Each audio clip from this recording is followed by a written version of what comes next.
voilà jërëjëf donc mënuñ commencer interview sans pour autant ñu laaj la nga ñëwaat tuuti ci say début de carrière naan nga ko dundee woon comment c'était ndax métti woon na voilà nga résumé tënkal ñu ko ci gàttal. oui tout d'abord dama lay wax ne man Fadiouth laa juddoo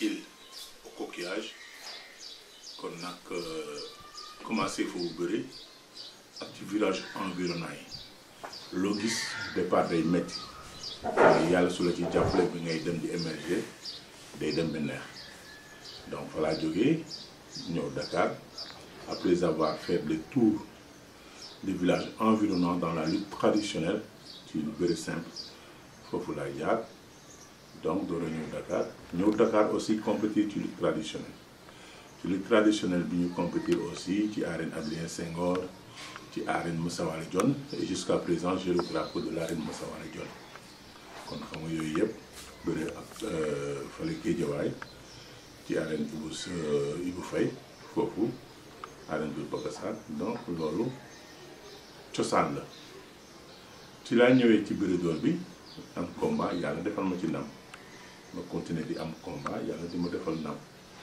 pour vous dire que son premier combat ci bëri door méttoon na c'était avec Boy Palmer parce que temps boobu mun naa wax ni nandi teeguma donc gan nga ci woon quoi. waaw gan laa ci woon mais bëri bi moom ma itteeloon moom dooroon na ma ci ay faar dama xaw a fat tuuti mais ak jom bi ak ma àndaloon rek j'ai réussi ma gagné ko daal.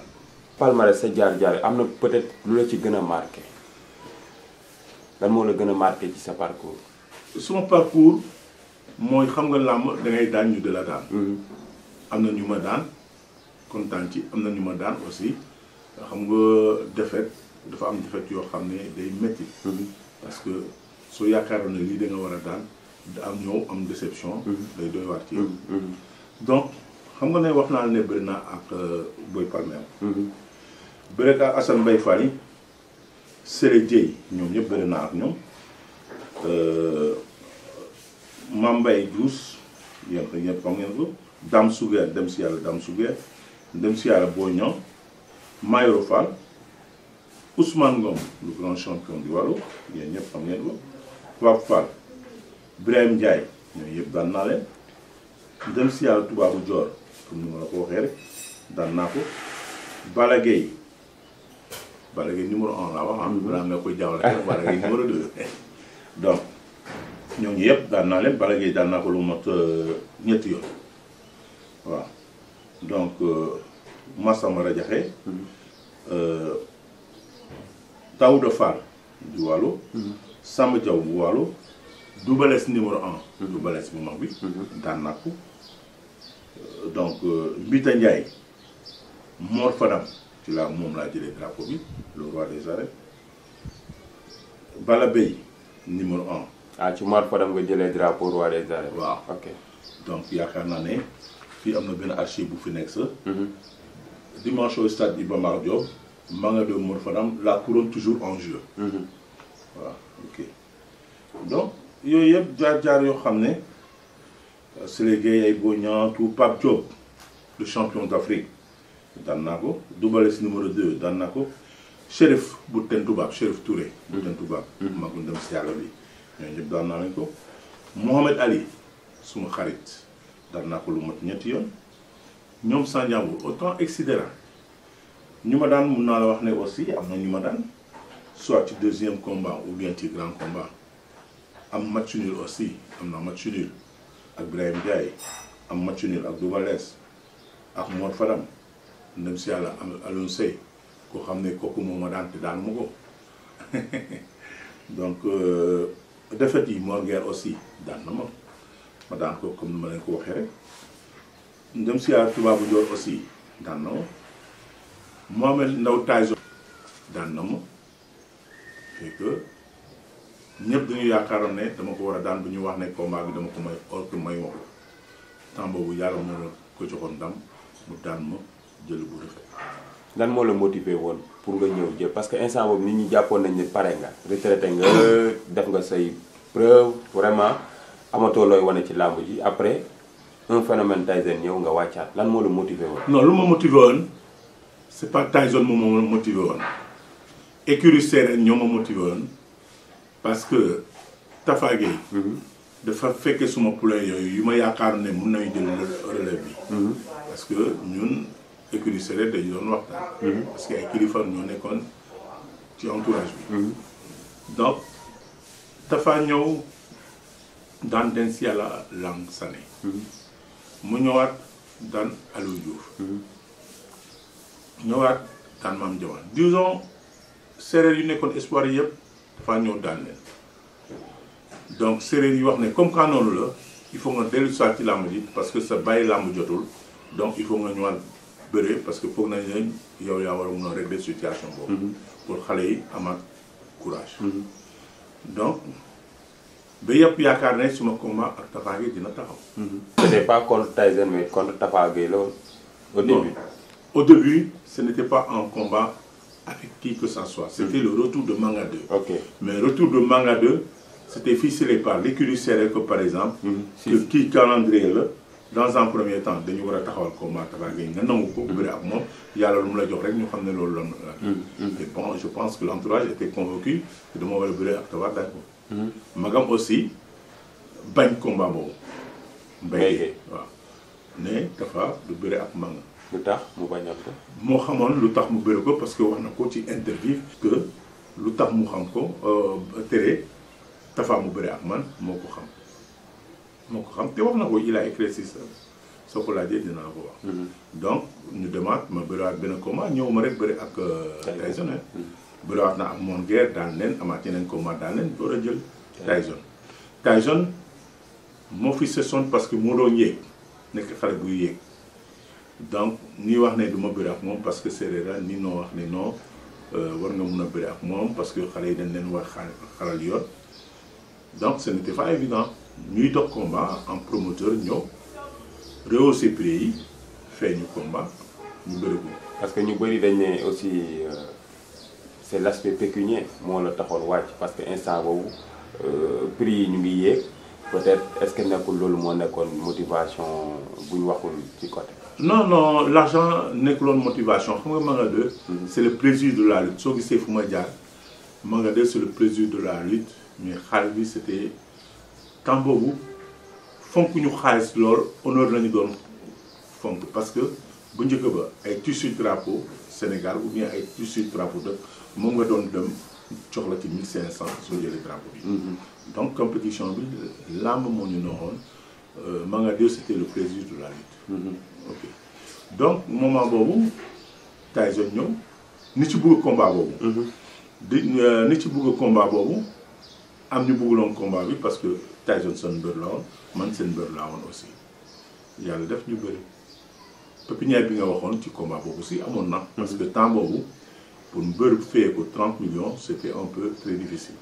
waaw te demoon na ba ñu yóbbu ko ci loolu. ñaata lañ leen fayoon 30 millions. non en tout cas daal jotoon na ko. jotoon yeggoon parce que ba léegi. c'est pas comme les grands cachets d'aujourd'hui de 100 millions et quelques. mais jusqu'à présent waxoo ma lan moo la gën a choqué parce que ci lu la gën a marqué excusez-moi ci sa carrière. lu ma gën a marqué. waaw mooy suma combat ak Double Less. temps boobu dama jógee ci défaite Double Less ñëw ci làmb ji ma tënk ko. suma entourage ne ma xanaa da ngay xar. tënku ko maanaam. mu samp ndënd. ma taalal ko ok waaw. bu ma ko taalee loxo dellu soir ci tribune bi ñu ma àndaloon ku nekk di xuloo ak man ñu dem kër ga mu ne ma benn pas El Hadji Makhtar Touré ne ma lu tax nga tënk Double Less ma ne ko dama ko ñëw mu posé ma ko ñëwee nga ko ba 3 fois ma ne ko ñëw naa mu ne ma suñu doxee combat bi ñu jël ko et temps boobu j'étais convaincu que Double Less mënuma daal parce que dañu dem Côte d'Ivoire ñu entraîner ensemble ñu ñëw bokkoon équipe bi donc je savais que pour mu daan ma c'est tout un problème yàlla mooy dogal. yàlla def mu match nul premier combat boobu donc plaisir la woon parce que ñëpp dañu waxoon ne def may rey mystiquement. def may daan te loolu amul. après nga ñëw wan ko sa bopp daal dëggal sa bopp. ok difficulté yi nga traversé dans la vie.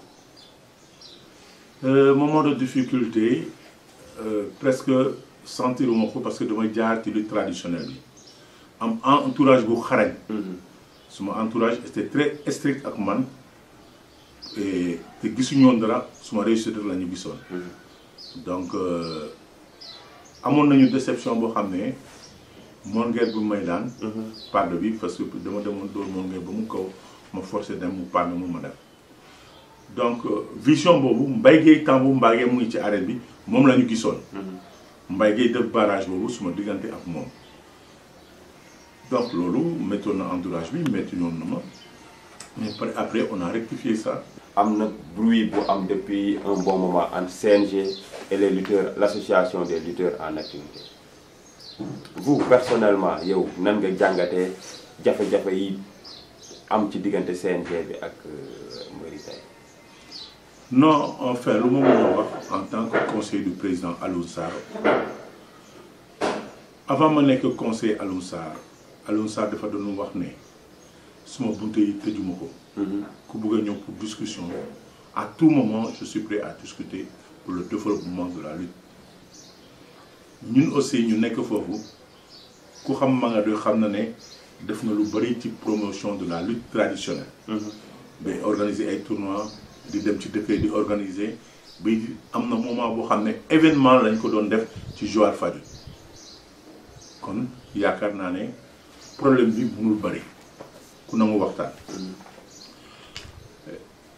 Les anciens lutteurs que je peux dire ou bien les lutteurs en activité ñu ñëwoon ci man pour waxtaan ou bien wóoma pour waxtaan leer laa leen wax li ngeen di coow jarul coow loolu dañu war a dem ngeen toog ci table bi ni ci discuter ko ñu xool naka la ñu war a def mais kii na jóge fii ma toog kenn mosu ko gis fenn su fekkee ne dafa am problème et puis lu ma xawoon a jaaxal tuuti lu ñu doon coow mooy lu ñu dagg mbër yi lu ñu dagg mbër yi man Manga 2 may bëri dagg nañ ma bi ma daggee aussi bi ma demee laajte dañ ma génnal lu waral ñu dagg ma j'ai accepté parce que suma ménagère moo ko signé ma signé ko donc balaa. mais ñoom mais nga baal ma ci dagg mais ñoom dañ ne dañ leen dagg yoo xamante ni duñ xam déjà règlement bi duñ ko xam duñ xam ci yan mobile lañ leen daggee donc dañuy toog ñu ne leen dagg nañ leen temps te des fois aussi ils disent que dagg yi dañuy sévère trop. dagg yi dañuy sévère ñun ñëpp d'accord nañ ci mais étant donné di wax ne lu waral ñu dagg ma xamuma ko loolu amul fenn. parce que nit quoi vous pensez que ñoom. non je suis désolé parce que dafa am contrat bu leen di lié soo mënul jàng sa ménagère mun na jàng sa ménagère su mënul jàng sa conseil juridique mun na jàng parce que mbër bu dem ba fay ko ay 50 millions ay 100 millions je pense que au minimum li ngay signé war nga ko mun a xam. avant combat dañ leen di jox règlement bi yëpp ménagères yi écurie yi yëpp lire leen ko ça n'empêche pas que suñu amee combat man promoteur dañ ma jox document boo xam ne man ak mbër bi may engagé dama koy war a lire ñu signé ko CNG ku am fii combat am na document boo xam ne moo la lié ak CNG nga d'accord ci document bi suñu bindee comme par exemple soo ñëwee en retard lii lañ lay dag soo uppalee ay nit lii lañ lay dag nga ne waaw ku lay yor sa ménager bi ne waaw ñu ne la signé nga signé kon xam nga ay mbër ñëw nañu ñu wax na ne ah yaa ngi uppale mu ne ma dagg leen lu leen neexee loolu du dara ci man. ah bon oui donc en dehors de cela ñun ay mbër la ñu défendre man Manga 2 mbër laay défendre mais su ma défendre mbër na ma ko teg ci yoon du ma défendre mbër parce que mbër bi am na succès comme Manga 2 nu mu amoon succès am na succès comme keneen donc lu ma neex def déedéet kon du ñu dem yow ménagère bi mbëri suñu uppalee dañ lay woo ne sa mbër bi lii la indi nga ne ko waaw d'accord naa ci mu ne la signer nga signer donc yooyu yëpp ban problème moo ci war a am mais est-ce que règlement yooyu ñoom ñu ngi koy discuter entre ñoom ak managers yi ak écuries yi est-ce que c'est des choses yoo xamante ni c'est pas CNG ñoom ñoo koy préétablir wala c'est discuté de manière collégiale balaa ñuy indi loi bi soo ko defee ñu sanctionner la loi est-ce que ñoom ils sont y a un partage am na d'une certaine manière pour confectionner certaines lois. non xam nga confectionner certaines lois ku ñu jox ne la développement affaire bi la lutte en particulier ñu jox ko kilifa ne dama bëgg làmb ji dem ci kanam développement su ñëwee indi ay proposition lay indi d'abord parce que du ñëw rek ne la signer te xam loolu lay signer man dinaa fay ko 50 millions nga ne ma signer te xaw ma ne 50 millions mu ngi ci article bi mu ngi ci contrat bi daf lay wax ne lii la soo bëggul nga ne mënuma ko parce que lii d'accorduma ci donc en ce temps-là discussion boobu yow ak sa ménagère ak ku la signé le contrat bi dina fa nekk mais ñu wax la ne signé lii nga ne ma wax d'accord na ñu wax la ne lii nga ne d'accord na lan moo lay pousser ngay wax d'accord naa te xam nga li ngay d'accord loolu je suis contre mbër mënu di feeku ay 100 millions ba pare ñu di la signé loo te xam nga lan la lay signé loo sa ménagère mënu di signé 100 millions di jël xaalis bi ñu di la ko jox te xamuloo lan la lay joxee xaalis bi. donc yooyu yëpp c'est des articles boo xam ne comme par exemple nit ci ñoo ko war a discuter bari na mbër bi bay ko 100 millions ñu retiré ko 10 millions ou bien ñu retiré ko kii ci faute yi la te nit bi su demee aussi ci faute yooyu parce que CNG de police dafa ñëw pour jàppale nit ci pour lii soo ko defee xam ne lii baaxul ëllëg doo ko defati soo dellu soité reconnaître ne comme par exemple lii maa ko d'accord ak yow mais njuumte am na ci ñun soo ci laajtee ndimbal CNG daf lay dimbali soo laajtee ndimbal CNG daf lay dimbali parce que day wàññi day gracier ce que je déplore man xale yi 100 millions yi su ñu waxoon ne xale yu ndaw yi fay ko 100 000 li leen di retirer du yoon ou bien metti na parce que nga nekk xale am 100 000 francs ñu retiré bi amatuloo dara c'est un peu difficile. waaw loolu tax ñu kaas loolu.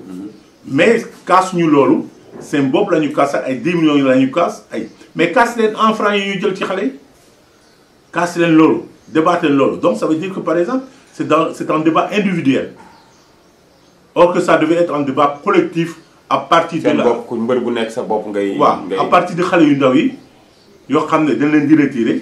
ci la ñu waroon a commencer casse d'abord et puis casse bi dafa yomb ay ménagères la ñoom lii duñ ko signé nañu toog lii dafa métti ci ñun loolu yomb na c'est une discussion mais soo ko signé nangu ko ba pare loolu weesuwaat ñu ñëw nga war a am combat nga signé waat ne d'accord naa lii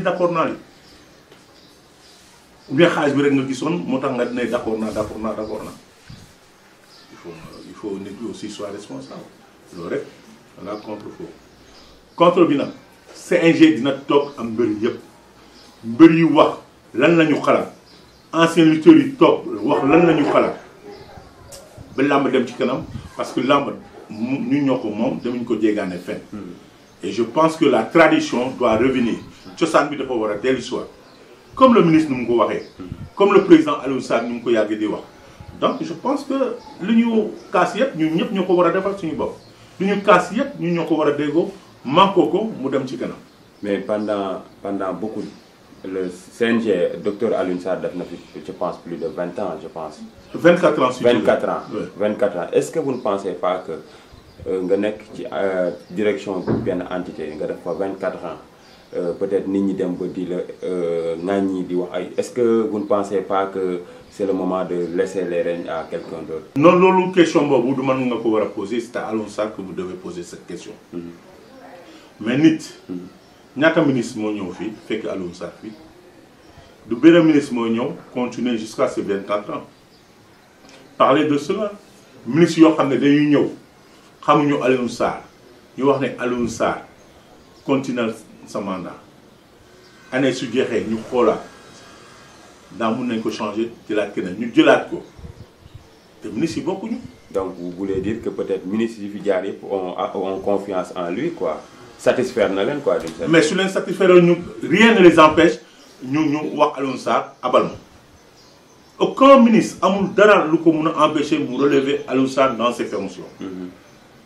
te Alioune Sarr a dit qu'il est toujours prêt comme par exemple à rendre la table.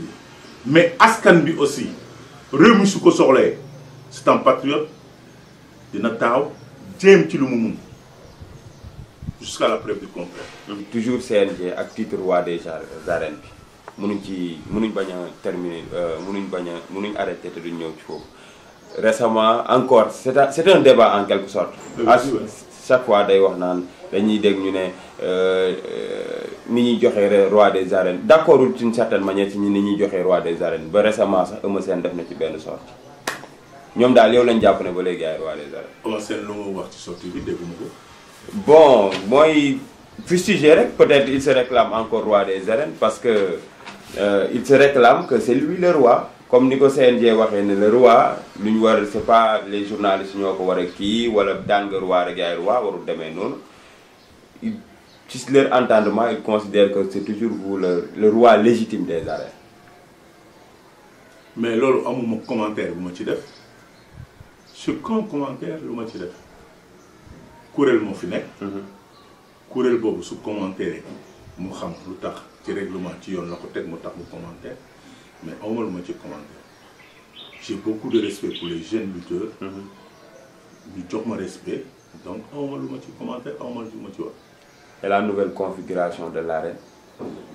je pense que ça mérite beaucoup de réflexion. ndax bijou bi ñu jox le président de la République jox ñu je pense que képp ku nekk sportif képp ku nekk mbër war nga indi sa xalaat lu entretenir stade boobu. ba stade boobu di développer noo xam ne ni mu gën a rafetee quand je dis mu développer comme ni mu gën a rafetee mooy coow bi mu doon am agression yi doon am yëpp supporters yi fans club yi waa violence yi ñu xool naka lañ ko dine ci làmb. violence bi récemment les deux lutteurs les plus populaires Balla Gaye Modou Lo ils ont encore une fois seen point de presse xawma violence feeñaat na fa yow quel est le message que vous avez à lancer par rapport à ça ndax ñoom les principaux chefs de file ñoo war a am une bataille wala benn genre kii buñ teg pour que tout ce qui est violence ñu xam ne. non ça c'est pas une bataille si on est responsable xam nga fans club yi yëpp am nañu président tu peux tenir des réunions avec les présidents waxtaan man ngeen di supporter da ngeen ma bëggul su ma ndam ngeen bëggul je pense que bëgg leen lu ma lor mais nañu comportoo ni su fekkee ne li ngeen di wax mu ngi seen xol et je pense que message bi su jaalee ci supporters yi su jaalee ci amateurs yi yaakaar naa ne dina am changement mais bu njëkk ba ñun dañu amoon ay supporters je vais revenir le cas de l'écurie Sérère et de l'écurie Fass ñoom ñoo gënoon a xarañ ci arène bi ñoo gënoon a nekk ennemi en fait ennemi c'est trop dire mais ay adversaires yu xarañ yoo xam ne su amee rek arène bi day yëngu mais gis naa ay supporters yoo xam ne yu mel comme Bac Niang di supporter waa Fass ñu mel comme Modou Thian di supporter Sérère yi